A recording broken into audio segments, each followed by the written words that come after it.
مرحبا بكم في درس جديد من دروس الثانية بكالوريا.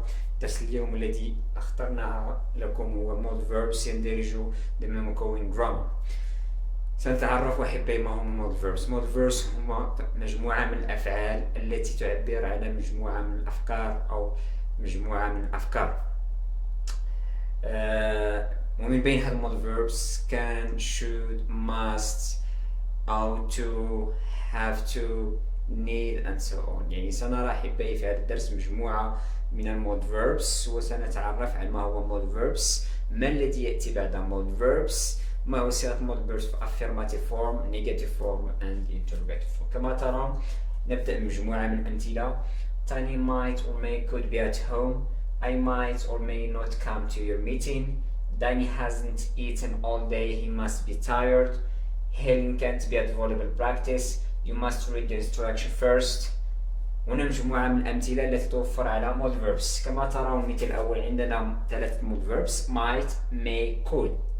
ما هو الفعل الذي أتى بعدهما؟ هو الفعل to be in the bare infinitive. ماذا نقصد bare infinitive؟ يعني infinitive without to، لا تتكون من to. هنا might and may could تعبر على possibility الإمكانية، يعني بإمكاني أن يكون في المنزل. عندما نستعمل might و may و could نستعملهم للتعبير عن الإمكانية to express possibility. Second example, I might or may not come to your meeting. هنا استعملنا نفس modal verbs لكن مع not. هنا نعبر عن عدم الإمكانية، يعني عدم الإمكانية يعني أنني لا يمكنني أن أذهب إلى الموعد. Danny hasn't eaten all day, he must be tired. هنا استعمل mod verb must وبعده verb to be in the bare infinitive without to، يعني تضفر على to. هنا must تعبر عن التأكد أو اليقين certainty. Haley can't be at volleyball practice. هنا استعملنا can plus not يعني negative form النفي. هنا can تعبر عن ماذا؟ تعبر عن certainty، يعني must and can't تعبر عن certainty. may, might, may, could تعبر على possibility التأكد. He must read the instruction first، يعني يجب عليه أن يقرأ التعليمات أولا. هنا must تعبر على obligation، يعني obligation something is obliged to do. الواجب. هنا مجموعة من mod verbs ومع الاستعمال ديالهم might, could possibility in the present or future الإمكانية في الحاضر أو في المستقبل. must, can't certainty اليقين، نستعمل must و can't للتعبير عن اليقين. must plus bare infinitive personal obligation واجب شخصي. have to plus the bare infinitive external obligation عندما أعطي واجبا أقول للشخص من يفعل كذا من واجب أن يفعل كذا. mustn't زائد أو can't prohibition المنع، عندما أريد أن أمنع شيئا ما على شخص ما أن يفعله أستعمل mustn't ولا أستعمل can't، يعني must plus not or can plus not. can تعبر على ability القدرة.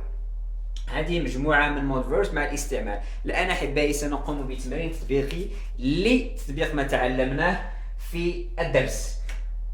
fill in the blanks with the right mod verbs. سنقوم بوضع mod verbs في على حسب السياق أو في المكان المناسب. That be Ali, he is not old enough. ما هو mod verbs الذي نستعملونه؟ That can't be Ali. Can't be. Okay? Can't be. We buy tickets for the football match. We must يعني يجب علينا أن نشتري تذاكر للمباراة. My mother can speak يعني قدرة. She is able to speak. My mother, she is able to speak English. When they come tomorrow, may come tomorrow, may or might or could. هنا كلهم يعبرون على الإمكانية possibility. هذا تمرين تطبيقي استعملناه أحبائي، يعني طبقنا فيه ما تعلمناه في الدرس، يعني من خلال هذا الدرس الذي هو mod verbs. أتمنى أحبائي أنكم استمتعتم بدرس اليوم الذي تعلمت فيه ما هو mod verbs.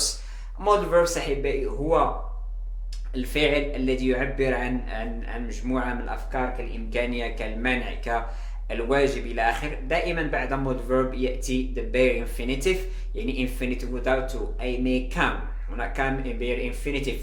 وفي في negative form دائما نقوم بإضافة not فقط. وفي interrogative form نقوم باستبدال الأماكن ما بين subject and the verb. Goodbye.